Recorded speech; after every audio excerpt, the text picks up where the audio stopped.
La petite fée prit entre ses mains une branche cassée, ferma les yeux et déploya sa magie, la branche se répara miraculeusement. Avec son visage d'ange, ses cornes de taureau et ses ailes d'aigle, elle s'appelait Malphys, la gardienne de ce lieu. Chaque jour, elle battait des ailes dont elle était fière, planant au-dessus de la forêt de mort, peuplée d'animaux merveilleux et de lutins. On peine à imaginer qu'une telle fée joyeuse et ensoleillée deviendrait plus tard une sorcière redoutable, impitoyable et décisive, transformant cette forêt luxuriante en un royaume de ténèbres déserté. Mais ce changement, tout le doit à un garçon humain. Ce jour-là, le garçon fut pris par les elfes en train de voler des gemmes dans la forêt. C'était la première fois que Malphys rencontrait un humain. D'un cœur bienveillant, elle ne lui fit aucun mal, elle lui demanda simplement de rendre les gemmes avant de le laisser partir. Avant de s'en aller, le garçon pointa le château au loin et lui dit que bien qu'il n'ait rien pour l'instant, il habiterait un jour là-bas et deviendrait roi. Il lui confia également avoir perdu ses parents et être seul au monde. Malphys comprit immédiatement ce qu'il ressentait, elle était aussi une orpheline. Une connexion inattendue s'est établie entre ces deux âmes solitaires. Mais quand ils se serrèrent la main pour se quitter, Malphys fut brûlé par la bague du garçon. Elle lui expliqua que tout objet en fer blesse les elfes. Sans hésiter, le garçon enleva sa bague et la jeta loin. Cette petite gentillesse toucha profondément Malphys, le petit voleur de gemmes avait obtenu quelque chose de bien plus précieux que les pierres brillantes.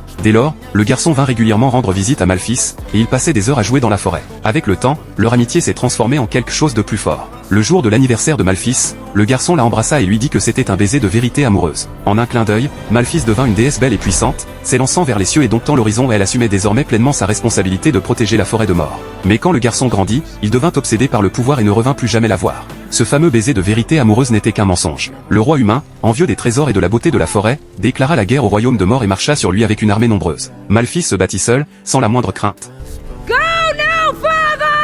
Elle cria sa colère contre l'agression humaine. Le roi ordonna à ses troupes d'attaquer, mais Malphys invoqua de grandes dryades et se lança en tête de la charge contre l'ennemi. Les humains ne purent rien opposer, même le roi fut assommé lourdement par Malphys. L'armée humaine se retira précipitamment, et le vieux roi tomba gravement malade. Avant de mourir, il décréta que celui qui parviendrait à tuer Malphys hériterait de son trône et épouserait sa fille. Le jeune serviteur qui se tenait à ses côtés nourrit alors un ambition secret. La nuit, il retourna seul dans la forêt pour retrouver Malphys. Devant l'homme qu'elle avait aimé autrefois, Malphys fléchit, elle lui pardonna sa disparition sans mot d'explication. Ils s'accrochèrent l'un à l'autre, et tout sembla revenir à l'ancien temps. Sans la moindre méfiance, Malphys but l'eau empoisonnée avec un narcotique que lui avait offert l'homme. Elle s'endormit rapidement, et l'homme profita de son sommeil pour sortir son poignard.